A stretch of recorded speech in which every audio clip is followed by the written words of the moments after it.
fire chief is behind bars, charged with sex crimes against a teen boy. You are looking at file video of 35-year-old Sean Lefford. He is the chief at the Rainbow Volunteer Fire Company in White Oak. That video was from our interview with him in 2009. Now, tonight, he's in jail, charged with deviant sexual intercourse, indecent assault, and other crimes.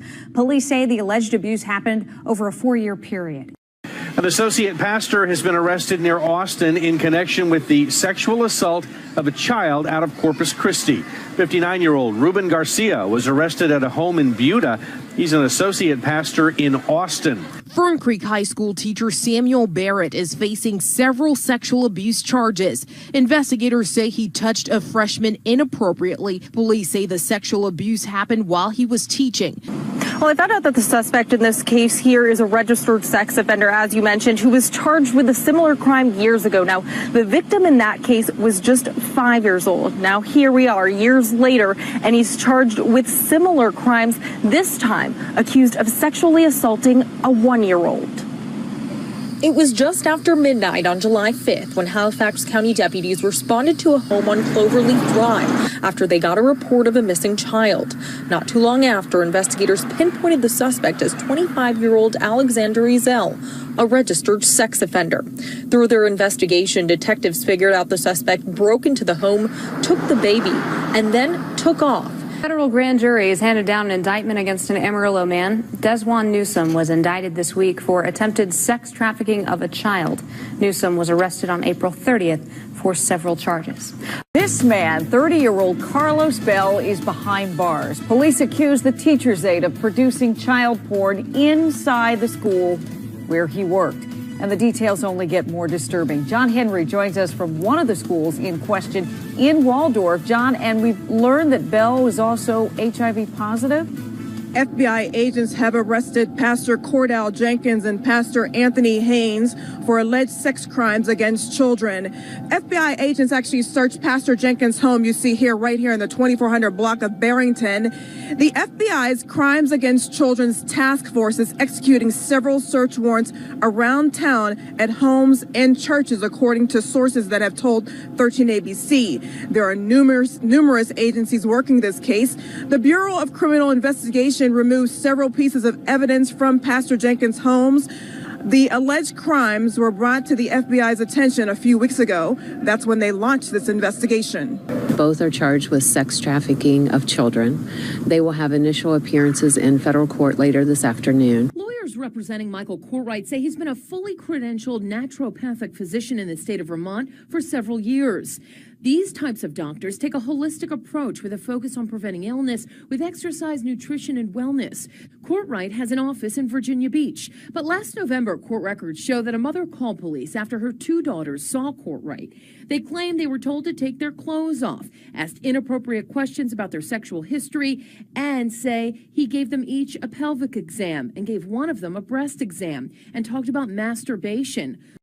How's it going, guys? So John Podesta decided to make an article today and posted it on the Washington Post, so we're going to go over it real quick.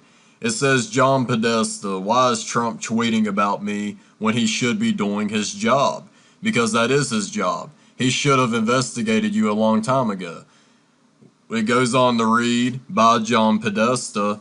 John Podesta, the chair of Hillary Clinton's 2016 presidential campaign, served as a counselor to President Barack Obama and the chief of staff to President Bill Clinton. Weaving through the mountains on a cross-country road trip with my wife, I was quite surprised to discover, at least according to President Trump, I am the talk of the group of the 20 meeting. Trump tweeted, everyone here is talking about why John Podesta refused to give the DNC server to the FBI and the CIA. And then here he goes on to talk about how the world leaders certainly have more important topics to grapple with. One close to his heart, which is climate change. He goes on to read that the CIA has no role in domestic intelligence gathering. In fact, it's prohibited. The CIA would never ask anyone at the DNC for a server. Whether the FBI asked the DNC for access to a server, I don't know, beyond what I've read. What I do know is this, which is why I'm choosing to respond to Trump's tweet. The Russians stole my emails. When they did that, they committed a crime. They also invaded my privacy, and the privacy of a multitude of family, friends, and colleagues with whom I communicated. That, combined with vicious lies spread by the alt-right media, such as the so-called Comet Ping Pong conspiracy, exposed them to potential harm, as was evidenced by the shooting at Comet. The crime the Russians committed, as the intelligence community has concluded, was for the purpose of helping Trump to get elected president. Okay, this is what I get out of it. Russia had emails on John Podesta. They knew within the DNC emails that there were tons of evidence of pedophilia, as in the 3 kids will be ready in the heated pool, Laura Silsby, etc. And they're mad about it. They're like, Hillary Clinton would have won, but because everybody's seen how terrible things have truly gotten in our government, they all voted for Trump, hoping that he isn't your typical puppet. So they're mad. They're mad. Oh, we've been exposed. We've been protecting pedophiles all this time, and the majority of us are pedophiles, and we've been exposed, so we're mad about it. And it's Russia's fault. And I'm just blown away how they have that type of mindset. I mean, we got the email sent to you from the woman about the 3 kids will be ready in the heated pool. And you're over here about Russia hackings.